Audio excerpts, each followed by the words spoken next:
What's it like being in those meetings when you're in there with somebody who played quarterback before in the league, like Frank Reich? Yeah, it's fun. And Josh McCown is in there too, so to kind of have him explain the offense and then have me relay it back to them, I think it's a great way for them to kind of figure out my knowledge and then also learn whatever I can from them as well. Is that a different perspective than Coach might provide? Everyone has different ways of teaching certain things, whether it's protections, concepts, formations. I mean, I just love ball, so it's cool to hear kind of different ways to do things. You got a chance to talk to the Houston Texans?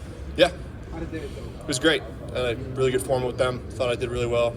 Put my best foot forward, and I think I made a good impression. Was your familiarity with an NFL playbook?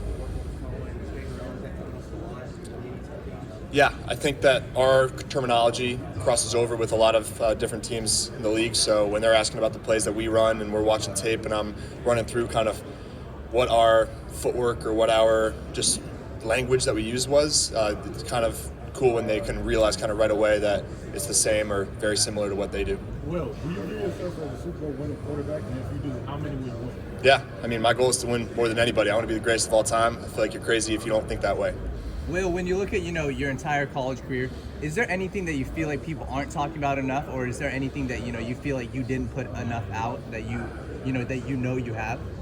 No, I mean, I think like this past year, like season didn't go as well as, we would have wanted it to, but I learned a lot from it, learned how to kind of battle through adversity and just dealt with a lot of things physically and just situationally that was tough, but I think I just became a better kind of player, better quarterback because of it. But no, I'm going to show what I'm about once I get to that next level and doing my best to show that to these coaches throughout this week as well. You've done a ton to... The Big Ten and the SEC, how do those two conferences differ? Who are some of the best players in the face? They're great.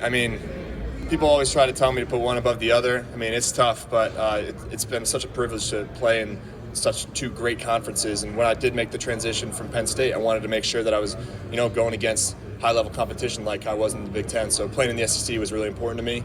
And I've seen a lot of great players across a lot of great teams. Going back to the Big Ten, my first real kind of game experience was against Ohio State, and Chase Young gave me a tough time. So, that goes back a little bit. But, just great players across the board, and it's hard to put one in front of the other. Will, being in Kentucky, obviously, I'm sure you've watched a lot about Joe Burrow.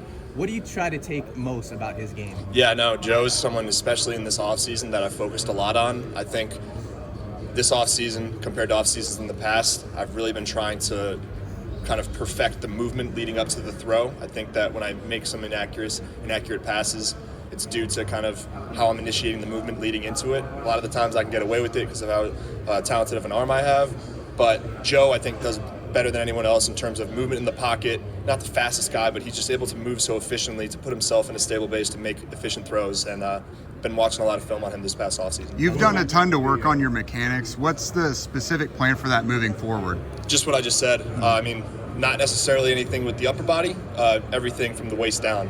How I'm initiating movement, where I'm using force and which muscles I'm using. I'm a pretty built guy, but I kind of realized just as I started my off-season training how kind of weak I was in my abductor and low core area. So to be able to engage those and push through those areas and using my feet in ways that are going to put me in advantageous situations to get a good platform and get the ball off efficiently without even really having to worry about much in the upper half has been really interesting.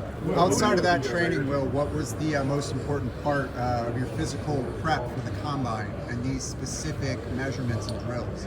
Just my recovery. Coming off of a couple tough injuries this past season, really spent the first handful of weeks just doing treatment, like with the foot, the shoulder, just finally in a spot as of like 3-4 weeks ago that I'm just really feeling really, really good about my body, confident that I can go and use my athleticism to my advantage, kind of like I wasn't able to for that second half of the season this past year. Well, how do you rate yourself apart from the other quarterbacks? I think physically, I just say my arm talent. I think I got one of the stronger arms that's come out of any draft class in recent memory.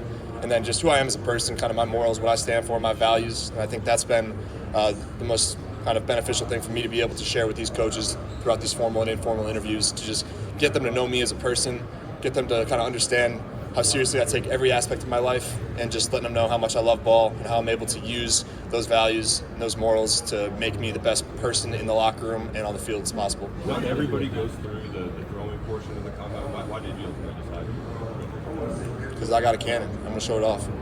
Well, how do you compare yourself to the most? I mean, nobody like too specifically. Everyone's different. I mean, people make the Josh comparison, which, I mean, I can see it, but we're definitely two different types of guys. But the way he uses his body, his physicality, while being smart doing it, been able to ask him about that a little bit. And but yeah, I mean, got to be smart with the body, but at the same time, if you have the ability to use it in situations where you need to, it's a good way to kind of go out there and show your thing. So I mean, Joe, like I said before, I'm trying to emulate a lot of what he does, but I mean, nobody else really that I'm really leaning on heavily to learn from. Sorry? Yeah, it's great. It's great for the guys. I mean, I know that Coach Stoops is really happy about it, and I know he's going to make the best decision for the program. But I mean, Coach loves it there, and I know he's excited to be back. And I know that Devin and all the other guys are going to be able to learn a lot from them, and we're going to take a big step going forward from this past year. Will, have you met with the Buccaneers at all this week? Yeah, I did. Went well. Was it formal or informal? Formal. Can you imagine playing in an offense with Mike Evans and Chris Godwin, two talented receivers? Yeah. Hey, Chris, a Penn State dude, and he's been able to do such great things in the league. It's been great to see him progress. But hey, I mean, I'll play for anybody. I'm gonna make whatever situation work. What was your impression of Todd Bowles and Jason Light in front office? It was, I mean, great dudes. I mean, didn't really kind of dig into me too much, but I mean, felt like I answered all their questions very well and very honestly. Just kind of genuinely showed them the type of person I was, type of player, type of mind I have, and I think that interview went really, really well.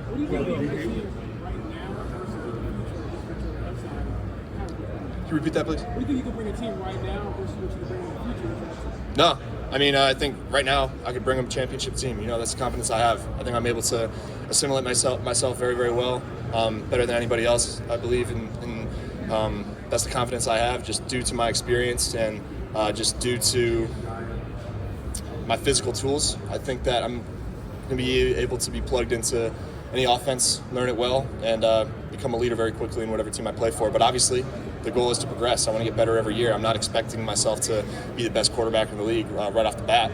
But, I mean, that's just what development's all about. That's what I'm going to lean on the coaches and the staff and the players around me to help me get to that level. Well, what's your question? What did you learn about yourself? Hey, I learned a lot. I learned that sometimes things don't go your way, and you just got to put your head down and keep working, you know? One of the things that I stand for and kind of my mantra that I always live my life by is never give up. And that whole time I was there, I never gave up. I walked in that building every day, prepared as if I was the starter, tried to show kind of the coaches and my teammates that I had the capabilities to do that. And when I made that decision to transfer, I felt like I was kind of going against that mantra. But at the same time, I realized I wasn't giving up. You know, I was just going to stick to what I believe was best for me. And I was going to go take my shot and play my cards somewhere else. So, I mean, learned a lot. I've nothing but love for all the coaches and all the players that I had at Penn State. And wouldn't trade that time for anything. Well, as a quarterback, how do you cultivate hidden yardage just as a manager of the game?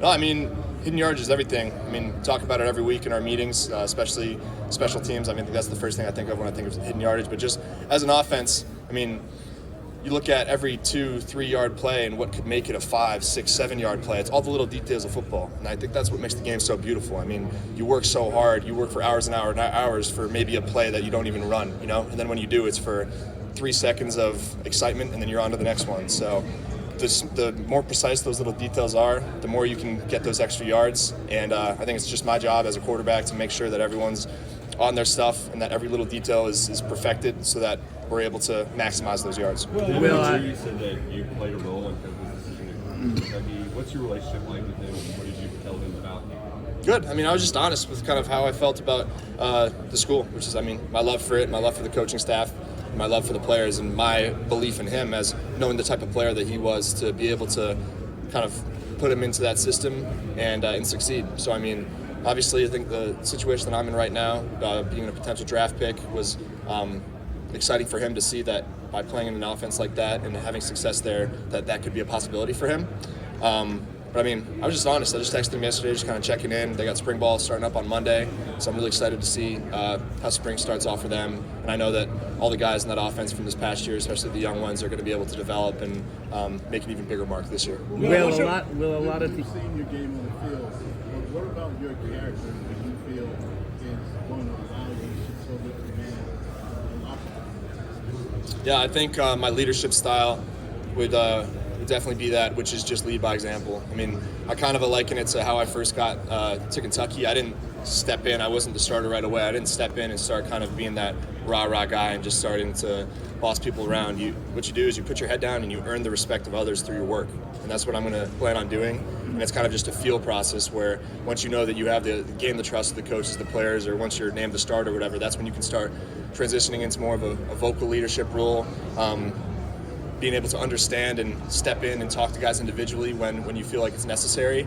And that kind of process is just gradual, but you just got to feel it out. So my ability to feel out that situation, understanding that dudes need to be led in different ways, and I think just my character, my respect, my ability to just talk to anybody with the highest level of respect and be able to put myself in their shoes and to understand and learn from them. I think that's what's great about being a leader, is like you're bettering yourself through bettering others because you're bringing them along and learning more about yourself at the same time. So those things along with a bunch more.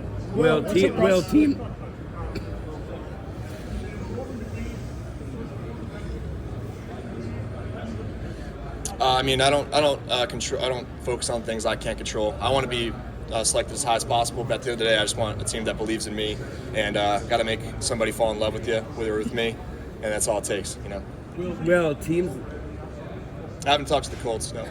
Will teams love? Last year you mentioned how much did that maybe towards the end of the year, or maybe take away some of the things that can showcase some of your best? Yeah, I mean, last year, I was definitely a bigger part of the run game. Like almost 400 rushing yards, a bunch of rushing touchdowns, and that's because I was involved. We were running Q power, we were running Q draw. I was taking off and scrambling a little more. That really, even before I got hurt, that really wasn't as big a part of the game plan this year. But obviously, when I did get hurt, those got limited. So nothing from a drop back or like a play action standpoint changed. Really, it was just my ability for them to call design runs for me, but which again was limited even before I got hurt. Will teams love?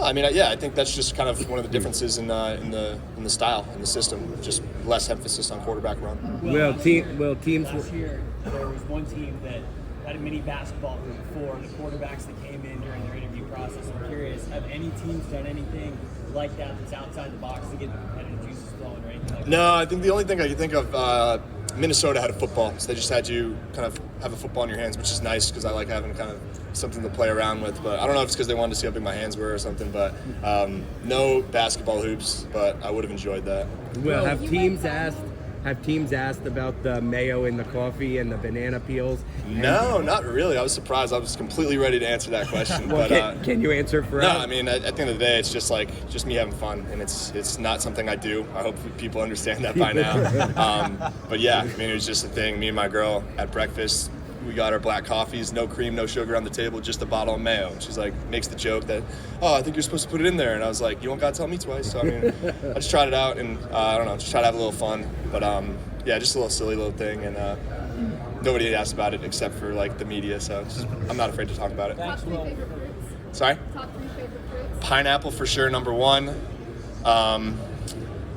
Clementines, number 2. That's a sleeper. And then basic, but I gotta go apple. Go. And then what's your go-to hype song before a game? Go-to hype song? I don't really have any set kind of songs I listen to. I more so listen to like mashups. I like finding like an hour-long kind of like mixtape, so I gotta like make a playlist myself. But yeah, not a specific song. Thank you. Sweet.